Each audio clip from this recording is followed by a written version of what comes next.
right, Nick, let's talk about the Los Angeles Rams. I think the theme of today, no Cooper Kupp, no problem. Obviously, he would have been a big addition to this team, but Matt Stafford and this Rams team going up against a tough Seattle opponent, they come, they get the victory, and they look good doing it. Some guys stepped up in a huge way, but we're going to break this whole game down, talk about all the ins and outs of it. I think this was just a really big first win for the Rams. Yeah, I think this sent a strong message. The Rams just did, saying that, look, they're not over, right? This is a team everyone thought was a total rebuild. Not the case. To go into Seattle, win like they did, sent a powerful message, which leads me directly into my question today for you Rams fans to answer in the comment section below. Give us your MVP for this Rams massive 30-13 victory. Look, obviously the quarterback deserves a lot of credit. A lot of young receivers had really nice games. A lot of great defenders, like kind of a great team win. But if you had to pick one guy as your MVP, give us that guy in the comment section below. Brian, Miles, let me turn it over to you now. What are your thoughts on just this? I think it was a very surprising Rams victory on the road.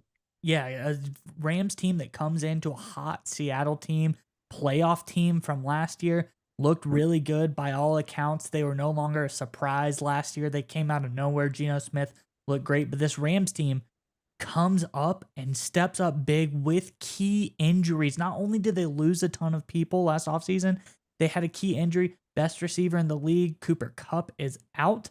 Some guys step up in a major way, especially the most surprising to me, fifth round pick out of BYU this year, Puka Nakua. This guy went insane, over 100 receiving yards. I think this was a big one. And Tutu Atwell, this is a guy, his name was bouncing around all last year as a guy that people just wanted to keep their eye on. This guy was going to be something special coming out of Louisville from 2021 draft. This guy also stood out in this game, Nick. But I think Matt Stafford, he just shows he's back to form. He can still sling it. He is a serviceable and very good quarterback in this league. He's back to form. And this Rams team, they're not playing around. They are here to stay. They're here to contend in this division, Nick. But what were your thoughts about the game? What do you think about everything that happened for the Rams? Yeah, so going into this game, it just felt like this was just going to be a tough situation for LA, right? Because they're obviously beat up, young secondary, a lot of new pieces. You're going to a Seahawks team. Geno Smith had a great year last season. They added Jackson Smith and Jigba. The offense looks really potent. A lot of the young Seahawks guys, another year under the belt. Obviously, Cooper Kupp's out, and you're just feeling like, this is just going to be a tough game for LA on the road. Completely just flip the script, right? The way this young and really new Rams secondary dominated the receivers from the Seattle Seahawks was absolutely incredible. Let's go through these stat lines here, right? DK Metcalf, 3 catches, only 47 yards. Jackson Smith and Jigba, 3 catches, 13 yards. Tyler Lockett, 2 catches for 10 yards. I mean, there was just nothing in the receiving game. If you look at Geno Smith's stats, this is what really jumps out at me. 16 of 26 for a $112 throwing, 4.3 yards per attempt. That is terrible. That is abysmally bad. Like that is, you're going to get benched with those kind of numbers very, very quickly kind of thing. And that's not because Geno Smith's a bad quarterback. We saw last year that he is a really good quarterback, especially with Seattle. That's just a testament to the Rams secondary. And of course, their front four led by Aaron Donald. Another massive performance from this guy. He just doesn't take every year. He just seems to just keep up his high level. But I tell you what, you brought up Stafford. And I think that was the question. Coming off the injury, what's his elbow like? How much does he have left? With a performance like this, you look at his numbers, 334, 8.8 yards per attempt, 30 points against a very solid Seahawks defense, right? We always talk about the Seahawks offense, but this is not a bad Seattle defense.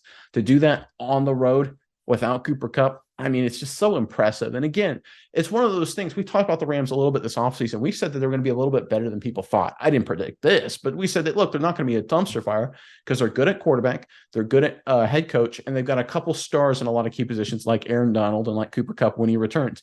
And this performance against Seattle, I think, will send a message that the Rams, they're going to be a playoff contender this year. And there's no reason not. They're good at quarterback, they're good at coach, and they've got a couple stars, and they've got young guys stepping up.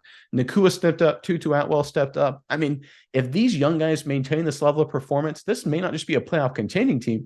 This is a team that could seriously contend with the 49ers atop the NFC. Yeah, Nick. And I think, like you said, the key here is they still got the stars around the ball in the right places.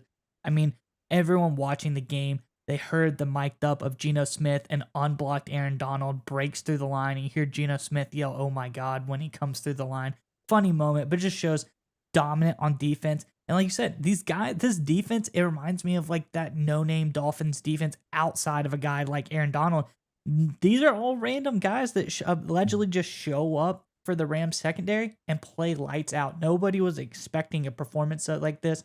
You see around the board per PFF last year, these are really, really low grades on a lot of these DBs who come in here and they get coached up. They get a part of this Rams defensive unit who's been very good in the past, and they play very, very well. So I think that this is going to be a surprise to a lot of teams. They probably underestimated the Rams too much, but we thought the Rams were going to be good because we thought Matt Stafford was back. Like we said, they have the weapons on the offensive side of the ball. I'm excited to see when Cooper Kupp gets back because this could be a team that really is quite good on the offensive side of the ball with some of these young receivers looking like stars inside themselves. This is going to be really interesting to see once this team is 100% back to form.